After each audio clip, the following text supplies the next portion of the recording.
welcome or welcome back to the channel. I'm Cass and I'm so excited to be bringing you my November wrap up. I didn't do as much reading as I would have liked this November, but I did still manage to read 9 books.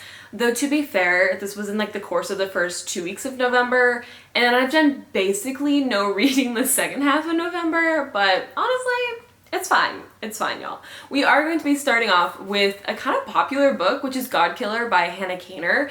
And I actually gave this book 2.5 stars. I wanted to DNF this book from like the prologue.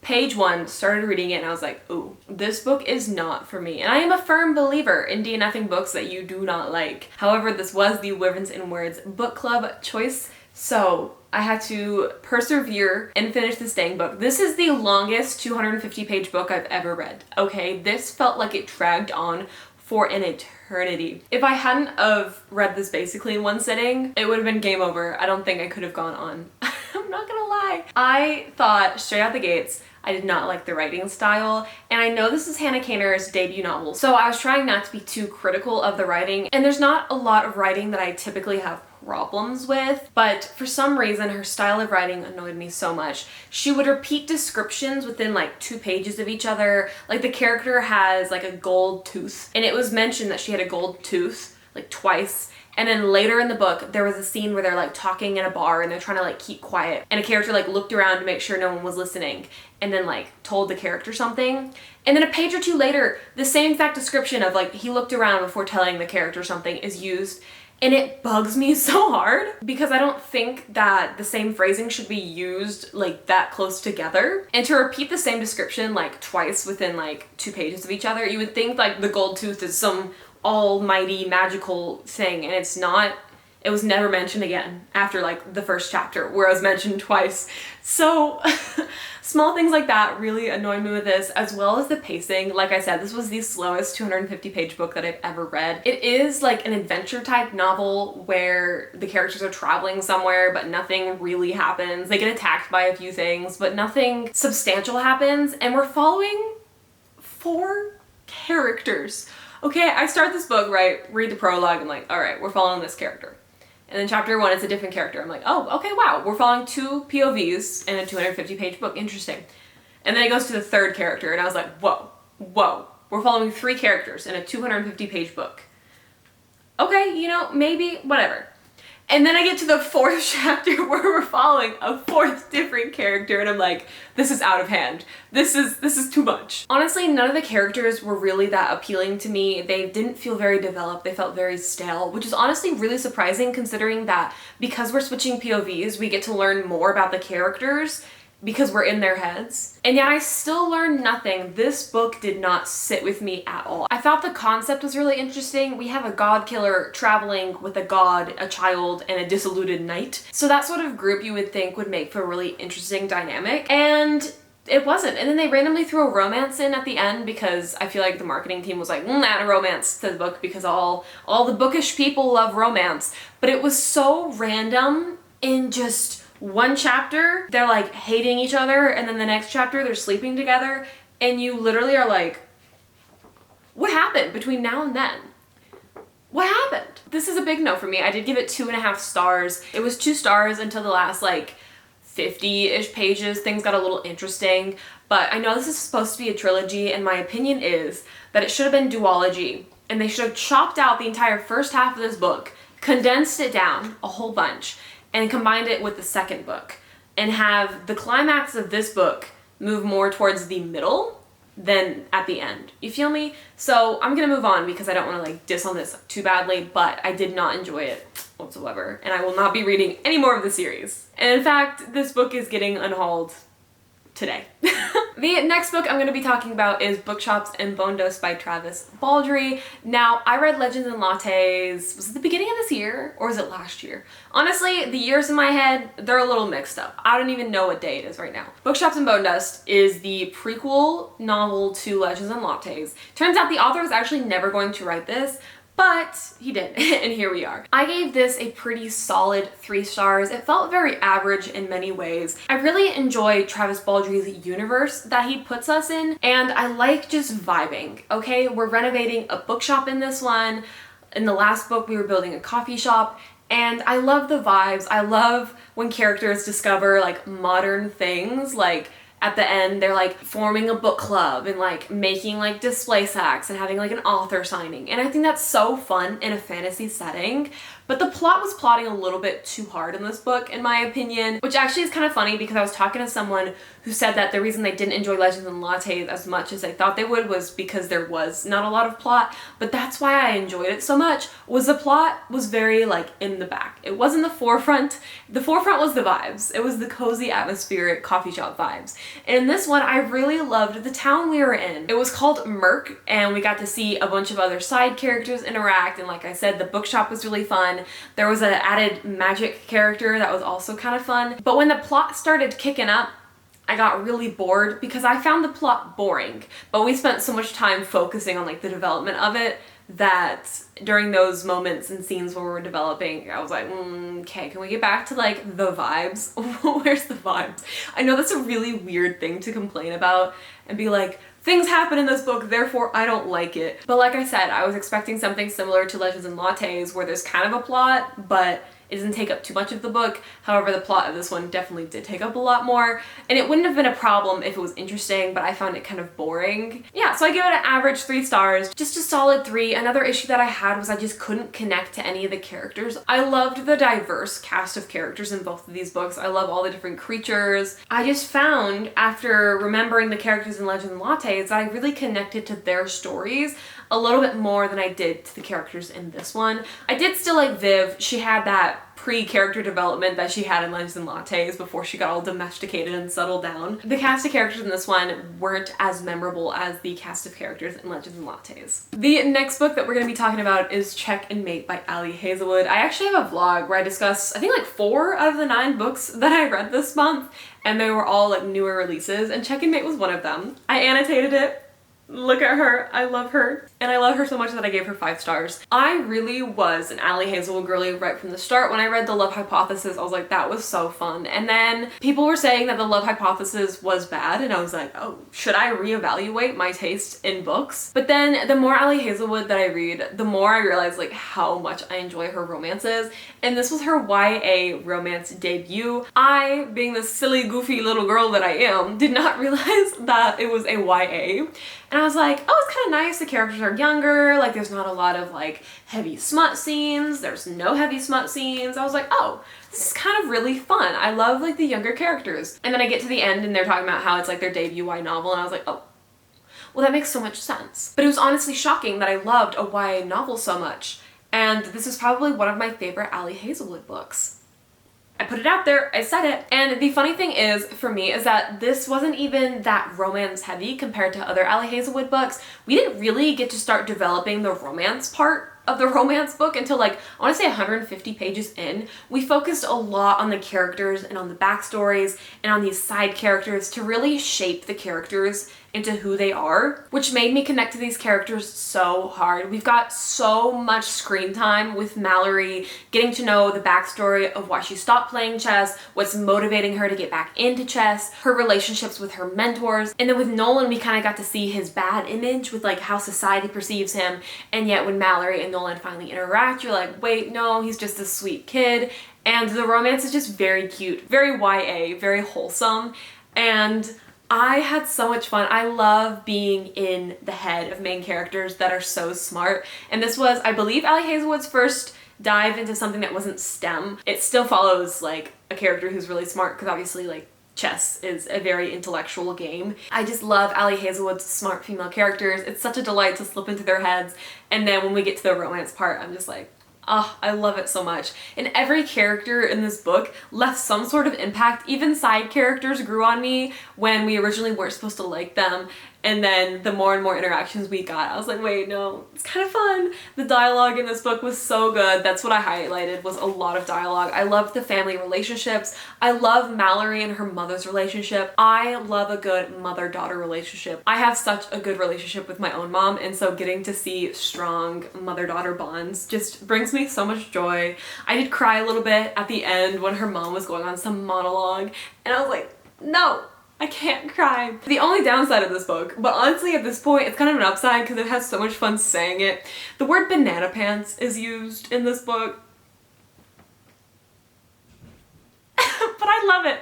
It's so, I feel like Ali Hazelwood just slips those one sentences in or those one-liners that really make you go, wait, that slipped through editing? How did this get in here? But honestly, I kind of love it. It's kind of iconic for it, and it's grown on me a lot, okay? It's kind of banana pants how that happened, but we're here now. Next, I read A Conjuring of Light by V.E. Schwab. This was the final book in the trilogy of A Darker Shade of Magic, and I hyped this book up so hard. I remember before I even touched this book, I was halfway through the second one going, she's gonna wrap up this series so phenomenally. I just have such high expectations for this series, and things are just gonna happen. I can feel it. Well, things did happen, and things did sort of wrap up, but not really. Let me explain. There's just a lot of open endings in this book with different characters, and this book felt so, the pacing, y'all, the pacing. The pacing can lose me so hard with books. If the pacing's not good in books, it's losing either half a star or a whole star, and for this, it did in fact lose an entire star for the pacing, because I was bored. And I was so sad that I was bored because I had spent 2 books devouring these characters, loving this universe. And then to read like 400, it was like 350 to 400 pages of this book, and I'm just wanting to get through it, but not because I'm so invested that I can't put it down, but because I'm so bored that I just have to persevere to get to the end. And that was really, really sad for me because the second book was a 5-star, absolutely blew me out of the water. And then when we pick up where we left off and we pick up with this, it was just not it.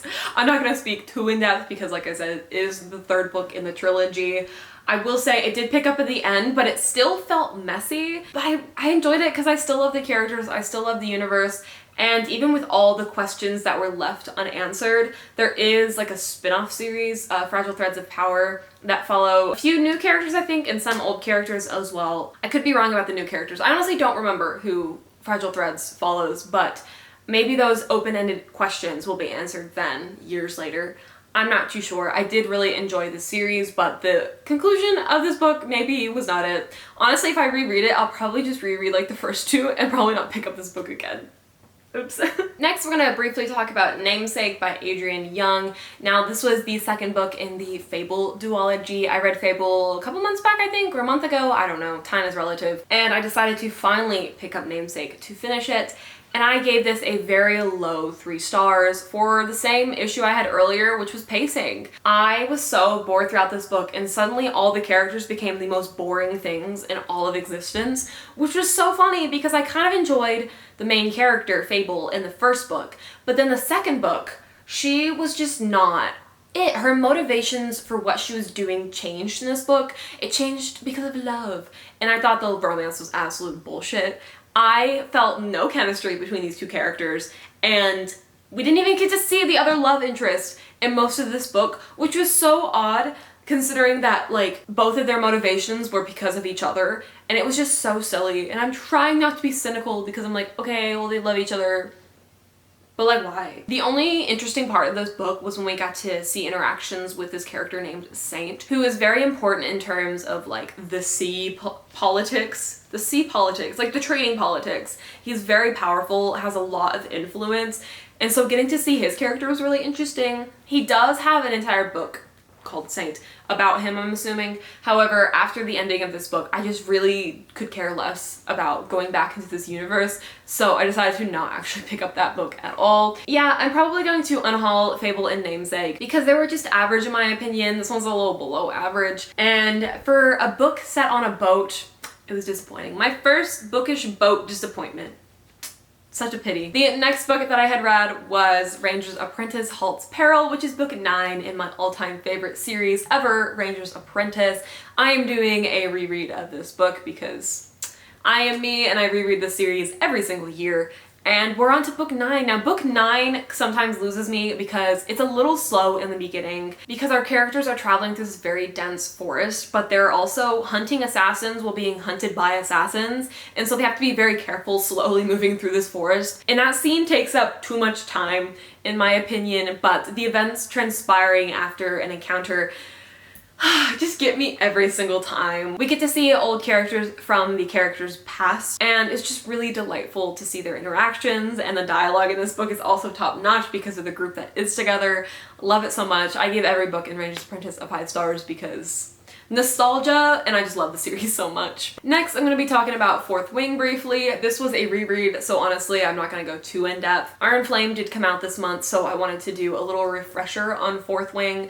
I do have a different wrap-up where I talk about this. I think I read it back in June, but I can't be sure. I actually read this book on the way back from my California trip. It wasn't as great as I remembered, but it was still really fun. I loved getting to see the dragons again and just getting a dose of some dragons, some good dragons. But like with most rereads, I love getting to see and spot all the foreshadowing that is done and just knowing what the characters are gonna do before they do it.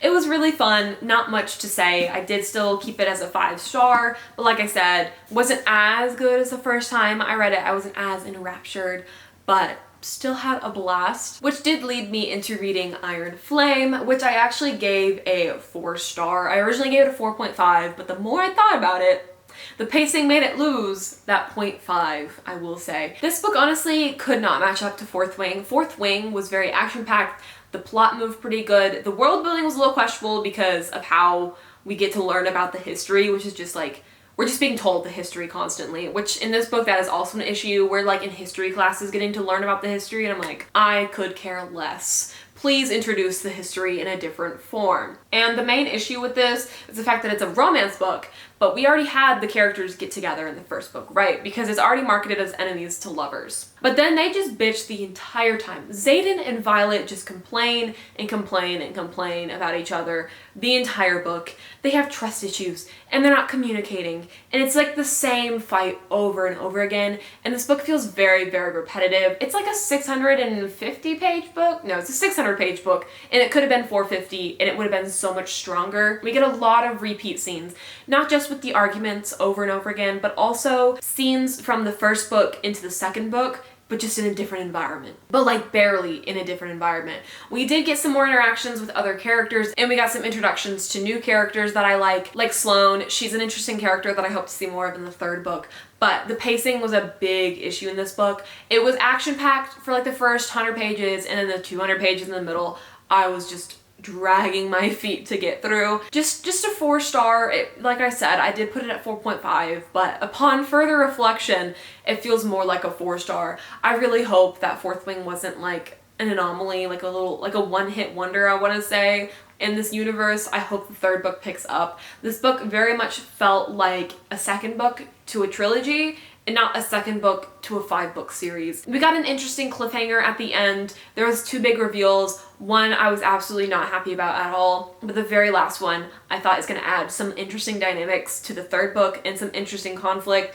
But man, if Xaden and Violet are bitching at each other the entire time in the third book, we're gonna have problems. And then the last book I want to talk about is A Curse for True Love by Stephanie Garber. This is the 3rd book in the Once Upon a Broken Heart series. And I had not read the first 2 books in over a year. I watched a video to recap what goes down because, like I said, head empty, no thoughts in regards to the series. But I picked up the audiobook for this book and honestly, because I was so uninvested, I had so much fun in this book, I'm not gonna lie. Stephanie Garber has such whimsical, fun writing. Her books are so quick to read, and this book did have its issues. Like, upon further reflection, I can see why people are annoyed, and I can see why a lot of people thought this book was a letdown, but because I was in like a happy-go-lucky, I don't really care what happens in the series, we're just here for the vibes type of moment, I had so much fun and I gave this book 4 stars. We get to follow 3 different character POVs, but honestly it should have been 2 with the occasional 3rd one sprinkled in, but instead we got the wrong character occasionally sprinkled in. We did not get that much Jax in this book, which was unfortunate considering this is like a romance between Evangeline and Jax. So like, what's up with that? I just had so much fun. I was here for the vibes. The plot was so nonsensical, but like I said, the vibes top tier. Low stakes for me. I kind of enjoyed the ending. It was wild. I was absolutely just shocked while listening to the climax of this book. I was like, oh, they're doing what now? What's going on? Plot twist. It was fun. I think I would have rated it lower if I was more invested in the series, but because I was just here to have a fun, silly, goofy time, I give it a 4-star. And here are the 9 books that I ended up picking up this month. I really hope that you enjoyed hearing my thoughts about them. Most of these have been read in a vlog, so if you're interested in some more in-depth thoughts and feelings about any of these books, you can check out any of my vlogs from November, because I feel like all of my reading took place within 2 vlogs, and then I read like 1 or 2 other books outside of my vlogs. I have just been really busy with my other hobbies, because believe it or not, you can in fact have too many hobbies, and that is my problem right now. Thank you so much for watching. Like I said, I really hope you enjoyed. Please let me know any of your favorite books of the month, or if you've read any of these, please feel free to let me know your thoughts and ratings. I appreciate all of y'all so much, and I really hope to see you in the next one.